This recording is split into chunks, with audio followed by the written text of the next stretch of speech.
नमस्कार मु डॉक्टर शिवप्रसाद सेनापति आउ एक नुआ वीडियो रे आपन को स्वागत। आज आम डिस्कस करबा यंग पुओ झियो मानकर एक कॉमन समस्या अल्प बयस रे चुटी पाचिबा बा प्रीमेच्योर ग्रेइंग ऑफ हेयर। बयस बढ़िबा संगे संगे आम चुटीर रंग मध्य कलारू धला होई थाए। यह एक नेचुरल प्रोसेस समस्तंकर हुए। पूर्वरु यह अराउंड 40-50 वर्ष बयस रे होतला, किंतु वर्तमान समय रे भेरी यंग एज पिला मानकर मध्य चुटी पाचिबा आरंभ हेलानी, जहा कि यंग पिला मानकर सेल्फ एस्टीम सेल्फ कॉन्फिडेंस को कमे दउची। यह सेमानकर फेस वैल्यू को मध्य एफेक्ट करथाय। आज आमे डिटेल डिस्कस करबा एही चुटी पाचिबार कारण कौन कले चुटी पाचिबा बंद हबो। 12 सुपर फूड मध्य शेयर करबी, जहा कि आपनक धला चुटी को कला रखिबारे साहाय्य करिवो। आपनक केस मध्य होई परिबो घन लंबा व कोला। आम स्किन कलर जेमिति कि मेलानिन प्रोडक्शन उपरे डिपेंड करे, ठीक सही परी चुटीर रंग मध्य डिपेंड करे मेलानिन उपरे। मेलानिन होची एक पिगमेंट जहा कि तयारी हुए मेलानोसाइट रु। चुटी मूल रे थाए मेलानोसाइट। कौनसी कारणवशतः यही मेलानोसाइट एफेक्टेड हेले मेलानिन प्रोडक्शन आउ हेई परिबनी एवं चुटीर रंग धला हेई जिवो। वर्तमान देखिबा एही चुटी पाचिबार कारण कौन।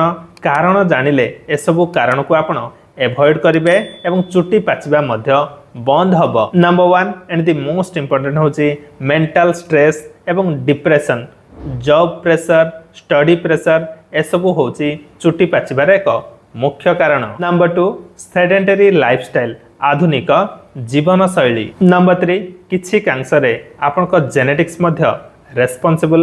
बापा मांकर जदि अल्प बयसर चुटी पाचिबा स्टार्ट हेतिबो, सेमानक पुओ झियंकर मध्य अल्प बयसर चुटी पाचिबार यथेष्ट संभावना रहिछि। नंबर 4 किछि एंडोक्राइन डिजॉर्डर जेमिति कि थायराइड समस्या, हार्मोनल इम्बैलेंस मध्य चुटी पाचिबार आउ एक कारण। नंबर 5 न्यूट्रिशनल डेफिशिएंसी, शरीर रे जदि विभिन्न प्रकार विटामिन्स जेमिति कि vitamin B5, B7, B9, B12 रो अभाव रहिले, विटामिन D3 रो डेफिशिएंसी, किछि मिनरल्स जेमिति कि आयरन, जिंक, कॉपर रो मध्य अभाव रहिले अल्प बयसरु चुटी पाचे। नंबर 6 अत्यधिक मद्यपान, अत्यधिक धूमपान, अधिक परिमाण रे चा कॉफी पीबा, एक्सेसिव एक्सपोजर टू सनलाइट बा यूवी रेडिएशन एवं पॉल्यूशन मध्य चुटी पाचिबार आउ एक कारण। नंबर 7 किछि रोग जेमिति कि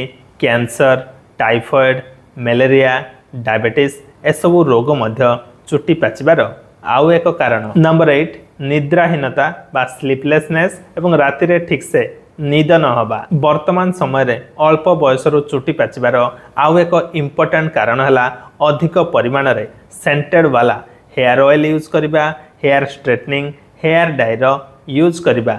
एसबरे थिबा केमिकल्स आपनको हेयर फॉलिकल रे थिबा मेलानोसाइट को क्षति पहुंचाती। अनफॉर्चुनेटली थरे चुटी धला हेला परे एहा को रिवर्स कला करिबाटा एतटा सहज नुह। तेणु कथा हला कि आपण सब बेले चेष्टा करिवे चुटी जेउ सब कारण पई धला होची से सब को एवॉइड करिवे। Prevention is better than cure. कौन सब प्रिवेंटिव मेजर नहीं पारिबे ना। Number 1 and the most important हला मानसिक चिंता बा मेंटल स्ट्रेस ठारो दूरेई रहिबे। राति रे भलसे सोइबे, दिन को एटलिस्ट 6 ରୁ 8 घंटा जेमिति कि साउंड स्लीप हबो सेथि प्रति दृष्टि देबे। नंबर 2 डाइट, चुटी को कला रखिबारे डाइट रो भूमिका गुरुत्वपूर्ण। जेपरि कि हेल्दी डाइट नेबे सेथि प्रति दृष्टि देबे, जेउथिर को आपन को गुड अमाउंट रो विटामिन्स, मिनरल्स एवं प्रोटीन मिलिबो। यथेष्ट परिमाण रे पानी पीबे। नंबर 3 अधिक परफ्यूम वाला सेंटेड वाला हेयर ऑयल यूज करिवेनी। रेगुलरली चुटी रे लगेबा पई बेस्ट ऑयल होची मस्टर्ड ऑयल, कच्ची घानी सोरिष तेल, नडिया तेल, आलमंड ऑयल एवं ऑलिव ऑयल। राति रे तेल लगेबे। ऑन एवरी अल्टरनेटिव डे आपण तेल लगे पारिबे एवं सकाळे शैम्पू करिवे। तेल लगेला बेले ध्यान देबे कि स्काल्प को भलसे मसाज करिवे। केसरे तेल लगे कौनसी लाभ नहीं। स्काल्प को भलसे मसाज करने द्वारा स्काल्प रे ब्लड सर्कुलेशन सठिक हम। बहुत जन आसिकी कहते कि सर हेयर पूरा धला हो गलानी, किसी हेयर ऑयल किंबा टैबलेट और हेयर स्प्रे सजेस्ट करंतु जेमिति कि मो चुटी पूर्व परी कला देखा जिवो। किंतु मु एठी क्लियर कट कहबा को चाहे एलोपैथी रे सेमती कोनोसी भी 100% प्रूफ वाला इफेक्टिव ट्रीटमेंट नहीं। हाँ, जदि आपनकर कौनसी न्यूट्रिशनल डेफिशिएंसी रही, प्रोटीन डेफिशिएंसी रही, विटामिन रो डेफिशिएंसी अच्छी, ताकू पूरण करबा पई आपण किछि सप्लीमेंट नहीं पारिबे। रक्तहीनता जोगु मध्य चुटी पाचिताए। जदि आपनकर शरीर रे कम हिमोग्लोबिन रही, यहाकू बढ़ाइबा पई शरीर रे रक्त तैयारी करबा पई आपण किछि आयरन सिरप किंबा आयरन टैबलेट नहीं पारिबे। स्ट्रेस फ्री रहिबा पई आपण प्रतिदिन किछि ना किछि एक्सरसाइज करंतु, योगा एवं प्राणायाम करंतु। अल्कोहल स्मोकिंग हैबिट थिले एवॉइड करंतु। अत्यधिक तेल मसला युक्त खाद्य, फास्ट फूड, जंक फूड, अधिक मीठा जातीय खाद्य खांतु नहीं। खाद्य रे अधिक परिमाणर green leafy vegetables, fruits, nuts, citrus fruits जेमिति कि लेमन, ऑरेंज एसबू सामिल करंतु। वर्तमान देखिबा the most important thing 12 super foods जहाँकि आपनक चुट्टी पाचिबा को रोकी पारिबो। नंबर 1 अमला बा अँला।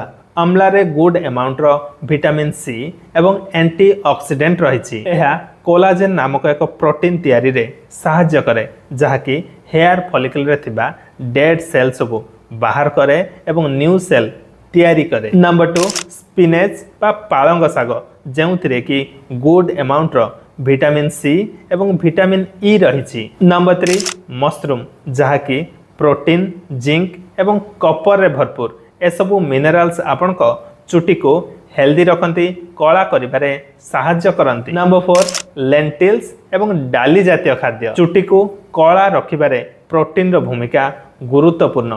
प्रोटीन को आपण पाई परिबे इच एंड एवरी टाइप रो डाली जातीय खाद्य रु। नंबर 5 ब्लूबेरी एवं स्ट्रॉबेरी एसबू रे भरपूर परिमाणर विटामिन B12, कपर, आयोडीन एवं जिंक रही। नंबर 6 डिफरेंट टाइप रो ड्राई फ्रूट्स बा nuts, for example walnut. Walnut रे गुड अमाउंट रो कपर रही जहाँकि premature greying of hair को प्रिवेंट करे। Number 7 sesame seed. Sesame seed होची एंटीऑक्सीडेंट रे भरपूर। Number 8 broccoli. ब्रोकोली रे गुड अमाउंट रो प्रोटीन, फॉलिक एसिड एवं एंटीऑक्सीडेंट रही। नंबर 9 जहाँकि आपण को चुटी को कला रखिबारे सहाय्य करे सनफ्लावर सीड। नंबर 10 अंडा।